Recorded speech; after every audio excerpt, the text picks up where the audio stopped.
नियंत्रण एवं समन्वय का दो चीजों द्वारा होता है, एक हार्मोन के द्वारा और दूसरा तंत्रिका तंत्र के द्वारा।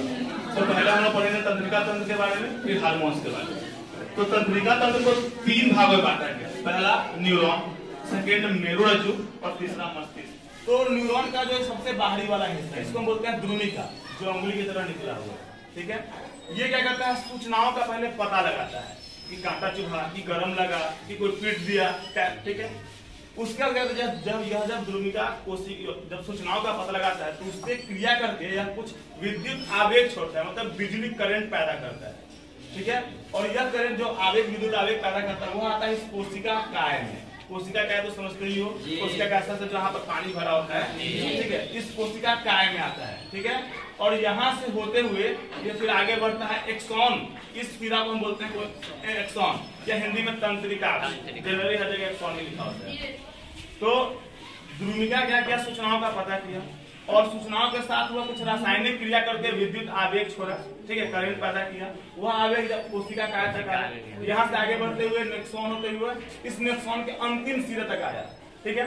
और यहाँ पे आने के बाद अगला जो न्यूरॉन होगा वो इससे कुछ दूरी पे होगा, दोनों सटा हुआ नहीं होगा, तो मतलब दोनों के बीच कुछ खाली जगह होगा, उस खाली जगह को हम लोग कहते हैं सिनेप्स, ठीक है।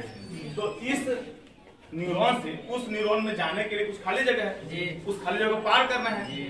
तो ये क्या करता है ना कि कुछ रसायन छोड़ता है इसका अंतिम सिरा, और वह रसायन क्या करता है उस खाली जगह को पार करके फिर अगले न्यूरॉन के द्रुमिका के पास जाता है, और फिर अगला न्यूरॉन वही काम करता है जो काम यह न्यूरॉन किया था। फिर इसका द्रुमिका क्या करेगा, उस सूचना को पता करेगा, कुछ रासायनिक अभिक्रिया करके विद्युत आवेग छोड़ेगा, कोशिका काय तक आएगा और एक्सॉन अंतिम सिरा में जाएगा, फिर खाली स्थान को पार करेगा और फिर अगले न्यूरॉन। और ऐसा करते मान लो कि मेरा हाथ तवे पड़ा हुआ है, तो यहाँ हाथ यहाँ चल रहा है ना, ये घटना होते हुए ये आएगा मेरुरज्जु के पास, ठीक है। और मेरुरज्जु जो है पूर्वी गड्डी में है, और वो क्या करेगा, इन सूचनाओं को जमा करके हमारे मस्तिष्क के पास भेजेगा। फिर मस्तिष्क इस पे विचार विमर्श करेगा, ठीक है, विचार विमर्श करेगा कि क्या हो रहा है, जल रहा है कि कांटा चुभ रहा है कि कोई बांस से पीट रहा है, ठीक है। वो उसमें विचार विमर्श किया, विचार विमर्श करने के बाद कुछ निष्कर्ष निकालेगा कि क्या करना चाहिए। अगर तवे पे हाथ पड़ गया है तो हाथ को रखे रहना चाहिए कि हाथ को हटा लेना चाहिए, यह निष्कर्ष दिमाग निकालेगा। और या फिर यह ऑर्डर देगा, और यह ऑर्डर सबसे पहले देगा मेरुरज्जु को ही। मेरुरज्जु एक प्रकार से क्या हो गया, ये मस्तिष्क का मैनेजर हो गया, सूचनाओं को जमा करके मस्तिष्क के पास भेज भी रहा है, और फिर मस्तिष्क भी ऑर्डर अपने मैनेजर को दे रहा है कि तुम सूचनाओं को फिर आगे बढ़ा दो, ठीक है। तो फिर मेरुरज्जु क्या करता है, उन अंगों के पास सूचनाओं को भेजता है जिस अंग को काम करना है, या दूसरे अंग के पास भी। जैसे मान लो कि मेरे दाहिने हाथ में मच्छर बैठा हुआ है, तो इसको हम दाहिना से थोड़ी ना मारेंगे, इसको बायां हाथ से मारेंगे। तो ये दिमाग बायां हाथ ऑर्डर देंगे मार दो मच्छर को, तो मार देंगे, चाहे हटा दो बिढ़नी को, चाहे अगर गर्दन में सांप आके लपटा के कहेगा हाथ को कि बहू इस सांप को तुम हटा दो, ठीक है। ये कौन बोलेगा, मस्तिष्क बोलेगा, ठीक है। तो न्यूरॉन जो है कैसे कैसे काम कर रहा है यह समझ में आ गया, ठीक है। चलो उसके बाद हम बात करेंगे सेकेंड, जो हमारा तंत्रिका सिस्टम का सेकेंड है वो है मेरुरज्जु, ठीक है। अच्छा, यह जो मेरुरज्जु है यह मतलब मस्तिष्क और न्यूरॉन, क्योंकि मेरुरज्जु तो वैसे सब कुछ बना होता है न्यूरॉन से, चाहे वो मेरुरज्जु हो चाहे वह मस्तिष्क हो, ठीक है। यह सब न्यूरॉन का ही एक समझो घना जाल है, ठीक है।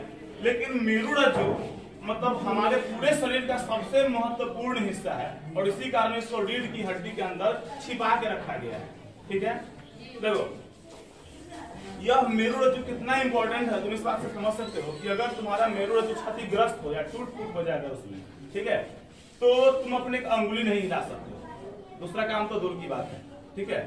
जैसे कि हम एक फिल्म देखे हुए थे गुजारिश, ठीक है, हीरो था ऋतिक रोशन, हीरोइन ऐश्वर्या राय, वैसे हम लोग को हीरो हीरोइन पे नहीं जाना है। उस फिल्म में क्या था ना कि ऋतिक रोशन एक जादूगर था, तो एक जादू दिखाने के क्रम में क्या होता है वो ऊपर से गिर जाता है, जब गिरता है उसका माथा नीचे पैर ऊपर रहता है, तो ये जहाँ पर हमारे शरीर का पूरा जैसे पूरा जो मेरुरज्जु है उसमें पूरा न्यूरॉन का जाल मस्तिष्क में जाने वाले रास्ते में यहाँ पे आके पहली बार मिलता है गर्दन के पास, तो उसका यही टूट जाता है, ठीक है, मतलब उसका मेरुरज्जु क्षतिग्रस्त हो जाता है।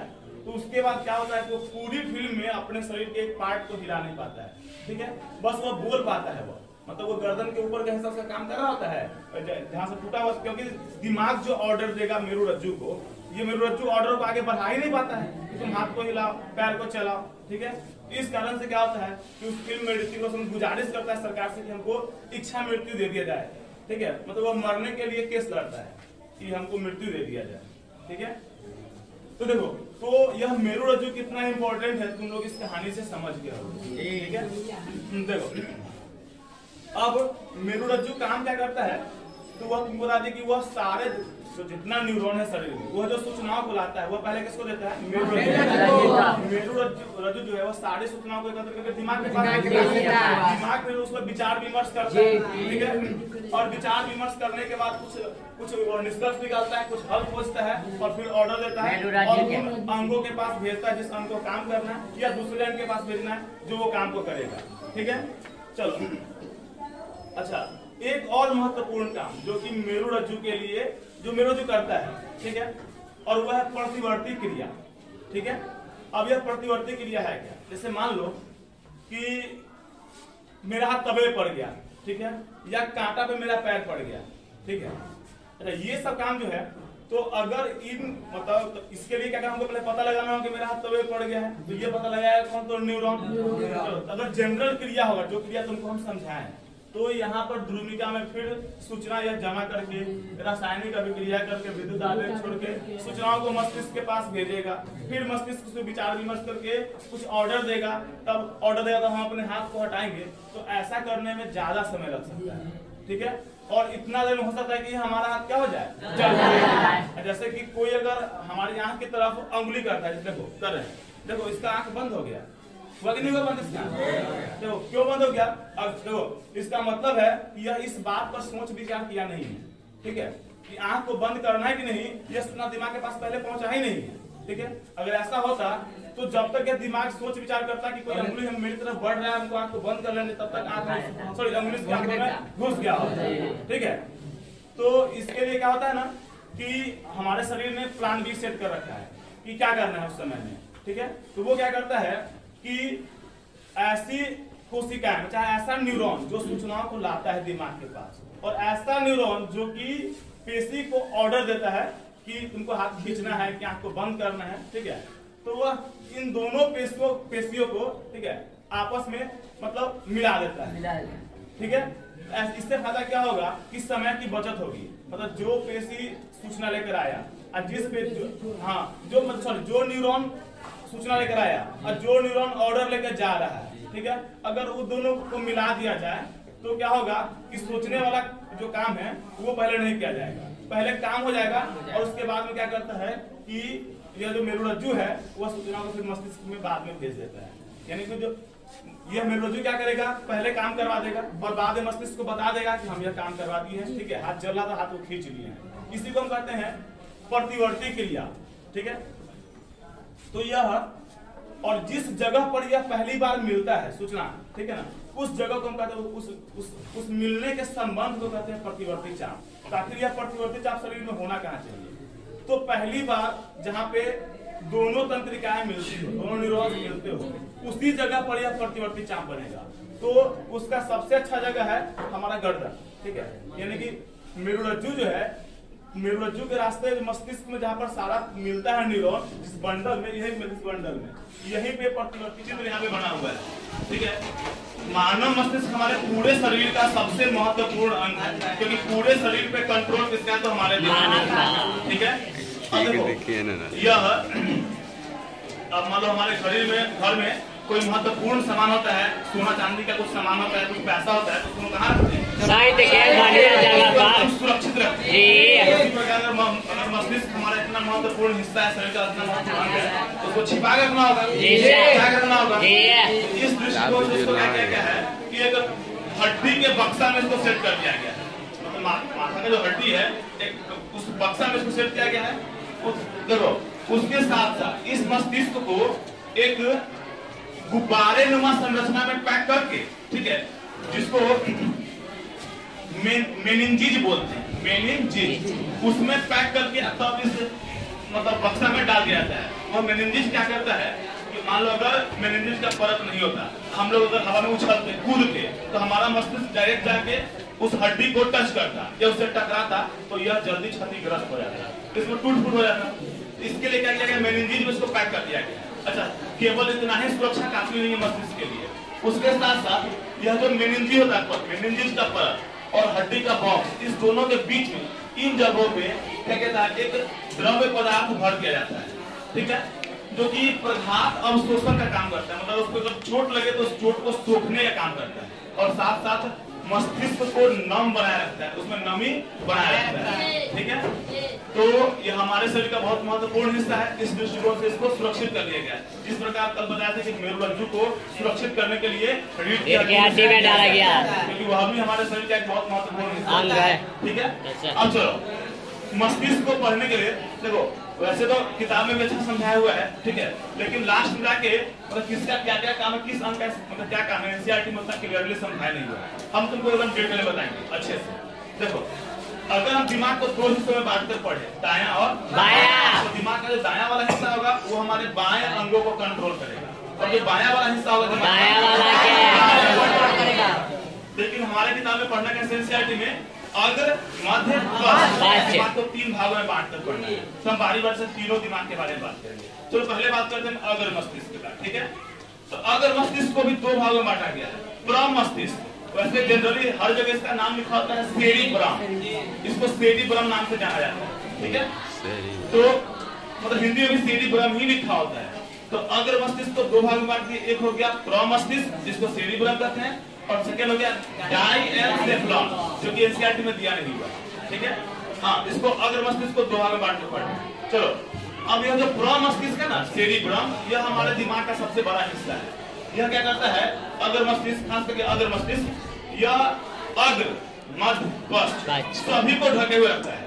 नाम से लगता है कि सिर्फ आगे वाला हिस्सा, लेकिन ऐसा है नहीं, यह तीनों को ढक के रखता है, पूरे आगे से पीछे तक, इसी के अंदर मध्य और इसी के अंदर मस्तिष्क को सेट किया गया।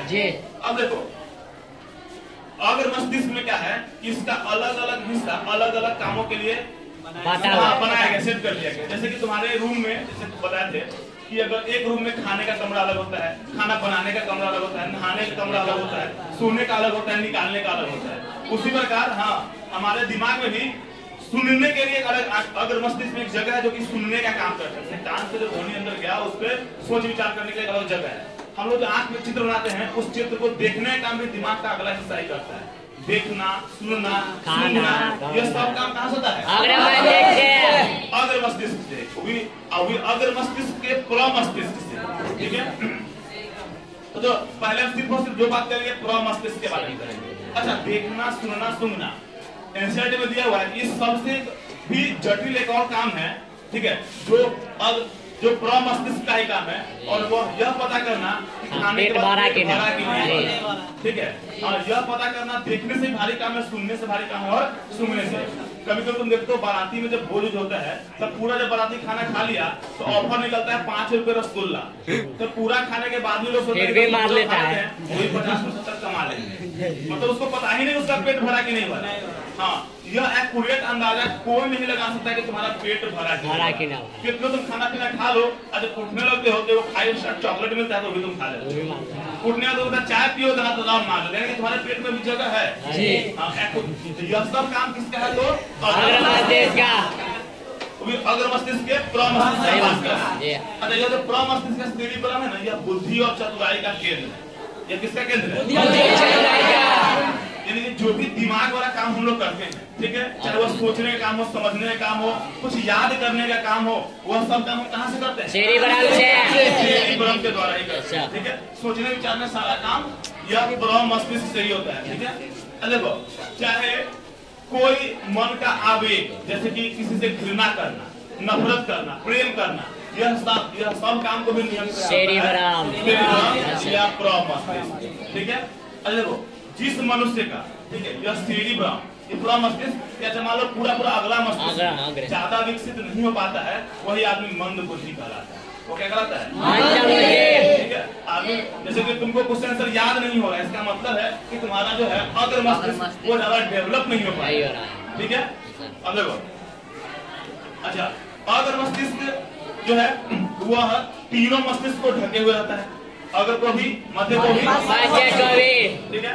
चलो, अच्छा, इसके बाद अगर मस्तिष्क का तुम प्रो मस्तिष्क समझ लिए, अब समझना डाइएन्सेफ्लॉन, इसके बारे में किताब में नहीं दिया हुआ है। देखो इसका मुख्यतः 3 काम है। ये अभी अगर मस्तिष्क का हिस्सा है, इसमें सबसे पहला काम है वो ताप को महसूस करना। तुमको गर्मी लगती है, तुमको ठंडी लगती है, हाँ, तो यह सब काम यह तुमको महसूस कौन करवाता है? डाइएन्सेफ्लॉन। ठीक है, जैसे कि तुम देखते हो कि कभी-कभी रोड पे कोई पागल आदमी गर्मी महीना में 4-5 फुट चादर-उधर ओढ़े रहता है, घूमता रहता है, उसको गर्मी नहीं लग रही। क्यों? क्योंकि उसका डाइएन्सेफ्लॉन काम नहीं कर रहा है, उसको गर्मी महसूस ही नहीं हो रहा है। ठीक है, उसके बाद दर्द तुम तभी महसूस कर पा रहे हो जब तुम्हारा डाइएन्सेफ्लॉन काम कर रहा है। ठीक है, ठीक है, जैसे कि तुमको चोट लगती है, ठीक है, कभी ज्यादा, क्योंकि हम एक बार देखे थे कि यहाँ पर एक पागल को दूसरा आदमी खूब पीट रहा था, अब पागल मुस्कुरा रहा था। क्यों? उसको दर्द महसूस ही नहीं हो रहा था। तो वो पागल कहाँ से है? तो वो डाइएन्सेफ्लॉन। पागल भी वैरायटी होता है। तुम्हारा दिमाग का कौन सा हिस्सा काम नहीं कर रहा है, तुम उसके अनुसार पागल हो। ठीक है, देखो, तो दर्द महसूस करना, ताप महसूस करना, अच्छा रोना। ठीक है, रोना को भी कंट्रोल कौन करता है? तो डाइएन्सेफ्लॉन। ठीक है, जैसे कि तुम्हारा मन होता है कि हम रोए, तो यह मन कहाँ से होता है? तो डाइएन्सेफ्लॉन का मुख्य 3 काम हो गया। एक हो गया तापमान को महसूस करना, दर्द को महसूस करना और रोना। तीनों को कंट्रोल कौन करता है? डाइएन्सेफ्लॉन।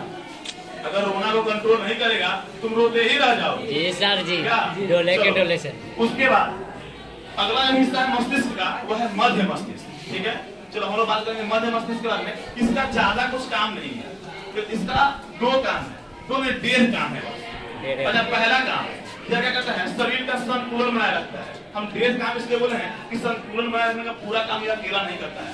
ठीक है, आधा काम फर्स्ट मस्तिष्क भी करता है। ठीक है, तो समझो क्या मतलब मध्य मस्तिष्क का काम है संतुलन बनाए रखना, लेकिन अकेले इसमें क्षमता नहीं है कि वो बनाए सके। जैसे हम खड़े हैं तो हमको खड़ा कौन रखा है? तो मध्य और पश्च ज्यादा फर्स्ट मस्तिष्क। तो इसके बारे में बात करेंगे तो समझ में आ जाएगा। देखो, अच्छा, मध्य मस्तिष्क का एक और काम है, आंख की पेशियों को नियंत्रित करे। जैसे मान लो अचानक से धूप में निकल जाए और ज्यादा सूरज का रोशनी आंखों पे पड़ेगा तो हम क्या करेंगे? आंख की पेशियों को छोटा कर देंगे। ठीक है, अच्छा, जो स्टूडेंट पीछे बैठा रहता है, रूम में अचानक बादल लगने के कारण अंधेरा हो गया, उसको बोर्ड ठीक से दिख नहीं रहा, तो आंख को खूब बड़ा करेगा, यानी पुतली के आकार को बड़ा करेगा। तो बड़ा छोटा कौन करता है? मध्य मस्तिष्क। उसको कंट्रोल करता है, उसको नियंत्रित करता है मध्य मस्तिष्क। नियंत्रित करेगा तो उसको अपने अधीन रखता है। ठीक है, तो मध्य मस्तिष्क का ज्यादा काम नहीं है। चलो, अच्छा, सबसे जो ज्यादा काम है मतलब वो है, समझो पश्च मस्तिष्क। ठीक है, वैसे अगर मस्तिष्क सही बुद्धि और चतुराई करके जो भी तुम दिमाग वाला काम करते हो सब अपने मस्तिष्क से करते हो। ठीक है, चलो, पश्च मस्तिष्क को भी 3 भागों में बांटा गया है। ठीक है, अनुमस्तिष्क, पॉन्स और मेडुला। अनुमस्तिष्क, पॉन्स, मेडुला। अच्छा, देखो, इस तीनों का फिर अपना अपना काम है। तो इस तीनों में जो सबसे महत्वपूर्ण तो भाई सभी है। क्या? चलो हम पहले बात कर लेते हैं अनुमस्तिष्क का। यह क्या करता है? देखो, नियंत्रण और समन्वय काम करता है। शरीर का संतुलन नहीं, शरीर का संतुलन बना रहे हैं, तालमेल बना रहे हैं। हम खड़े हो पा रहे हैं। ठीक है, तो हमको खड़ा कौन रख रहा है? अनुमस्तिष्क। अगर हमारा अनुमस्तिष्क काम करना बंद करे तभी लटका के गिर जाएंगे। हम बोल रहे हैं, ठीक है, तो हमारे बोलने को कौन कंट्रोल कर रहा है? अनुमस्तिष्क। अगर यह काम नहीं कर पाएगा तो हम बोल भी नहीं पाएंगे, हम चुप रहेंगे एकदम। ठीक है, तो अनुमस्तिष्क का काम क्या क्या हो गया कि संतुलन बनाए रखना। और शरीर में संतुलन बनाए रखना कितना जरूरी है समझ। अगर तुम समझो तो अपने शरीर का संतुलन बनाए नहीं रख पाओगे तुम बोझ बन जाओगे। ठीक है, देखो, अच्छा, इसीलिए कहा गया है कि अगर तुम्हारा अग्र मस्तिष्क ज्यादा विकास नहीं कर पाया तो तुम मंद बुद्धि हो जाओगे, तुमको कुछ आंसर याद नहीं होगा, तुमको बात को जल्दी नहीं समझोगे, लेकिन तुम जीवन जी सकते हो। लेकिन अगर तुम्हारा पश्च मस्तिष्क काम करना बंद कर दे तो तुम्हारे लिए जीना मुश्किल हो जाएगा। तुम किसी न किसी आदमी पे बोझ बन जाओगे। कोई किसी एक आदमी को हमेशा तुम्हारी सेवा करनी पड़ेगी। ठीक है, मतलब तुम बेड से उठ नहीं पाओगे तो हमेशा बेड गीला करोगे, तुम्हारा उम्र कितना भी हो जाए, तुमको कोई चीज का ध्यान नहीं रहेगा।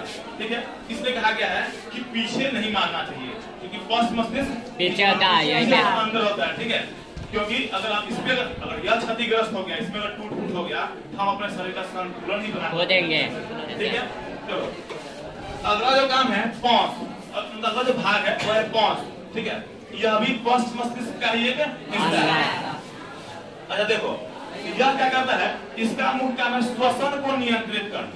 हम सांस खींच रहे हैं छोड़ रहे हैं, ठीक है। श्वसन क्रिया जो हम ऑक्सीजन लेते हैं उसको लेने में जो खाना वो पचाते हैं, ऊर्जा प्राप्त करते हैं, नियंत्रित कौन करता है? एक बात और, ये अकेला जो है श्वसन को नियंत्रित नहीं करता। जिस प्रकार मध्य अकेला शरीर में संतुलन नहीं बना रखता है, यह जो मेडुला का मदद देता है इस काम के लिए, ठीक है। और देखो तो अनुमस्तिष्क का काम मेन काम हो गया तालमेल बनाए रखना, ठीक है। अच्छा, या ऐसा कोई काम, ठीक है, जिसमें तुमको कम दिमाग लगता है, जैसे सीधी रेखा में चलना, चल रहे सीधी रेखा में साइकिल चलाना, ठीक है, डंडा उठाना, ठीक है, ये सब क्या है? सब अनुमस्तिष्क का काम है, क्योंकि ये हमारे शरीर पे मेरा नियंत्रण है, तो डंडा उठा पा रहा है। नियंत्रण नहीं होगा तो मेरा हम चलो हाथ को बोलेंगे बबू हाथ में चले जाओ, डंडा को उठा लो, ठीक है, क्योंकि शरीर नियंत्रण में नहीं है, ठीक है, उसको कंट्रोल नहीं है। चलो, और अगला जो है मेडुला, इस पे क्वेश्चन बहुत बनता रहता है ऑब्जेक्टिव में, खास करके ध्यान से इसको समझ लेना मेडुला के बारे में। देखो मेडुला जो है ना, यह पश्च मस्तिष्क का तीसरा हिस्सा हो गया, ठीक है। इसका मुख्य काम है मतलब कि जो सूचनाएं मेरुरज्जु के द्वारा दिमाग में जो जाती है ना, वो मेन गेट का काम करता है, वह मेरुरज्जु को मस्तिष्क से जोड़ने का काम करता है, मतलब बीच का गेट है।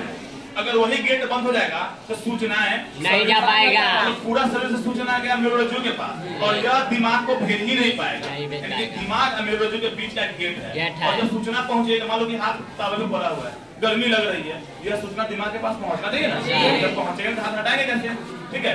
चाहे कोई हाथ को हाथ लेके पकड़ के खूब पीट रहा है, हाथ ऐसे रखे हुए हैं, क्योंकि यह सूचना दिमाग के पास पहुंच नहीं रहा है, फिर दिमाग ऑर्डर देगा हाथ पीछे तरफ खींचेंगे। तो इसीलिए मेडुला जो है, मतलब इसको तुम समझो गेट है, किसके पीछे गेट है? तो मस्तिष्क और चलो, और ऐसी सारी क्रियाएं जो हमारे नियंत्रण में नहीं है, उन सभी को यह मेडुला नियंत्रित करता है, ठीक है। चलो, है वो ऐसी सारी क्रिया जिसके तुमको सोचना नहीं पड़ता है, जैसे कि पाचन, खाना पचाने के लिए हमको सोचना नहीं पड़ता है। क्या दिन में तुम दे दो 10 मिनट मुंह से हाथ घुसा के पेट में खाना को पचा रहे हैं, हम वो काम नहीं करते हैं। चलो, उसको नियंत्रित कौन करता है? जैसे सांस लेना, श्वसन, ठीक है, तुम सांस लेने तुमको अभी सोचना पड़ता है नहीं। चलो, हृदय की धड़कन, उसमें तुमको भी सोचना पड़ता है। तुम सो जाते हो, तुम्हारा हृदय धड़धड़ करता है, अगर हमको उसके लिए कुछ सोचना पड़ता, उसके लिए काम करना पड़ता। अगर हम सो जाते तो हृदय धड़कना बंद हो जाता है, और सोए क्या होते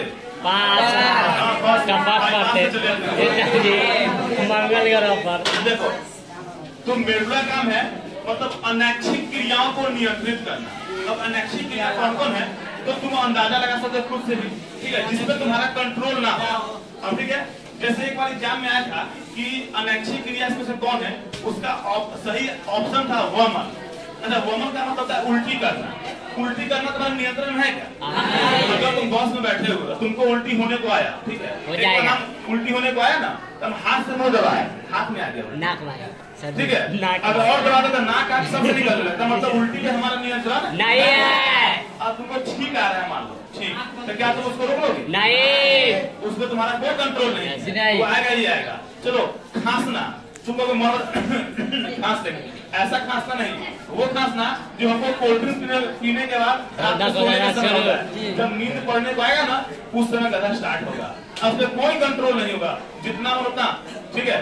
फिर लास्ट में हमको लौंग लेना पड़ता है, लौंग खाते हैं तो फिर कंट्रोल हो जाता है।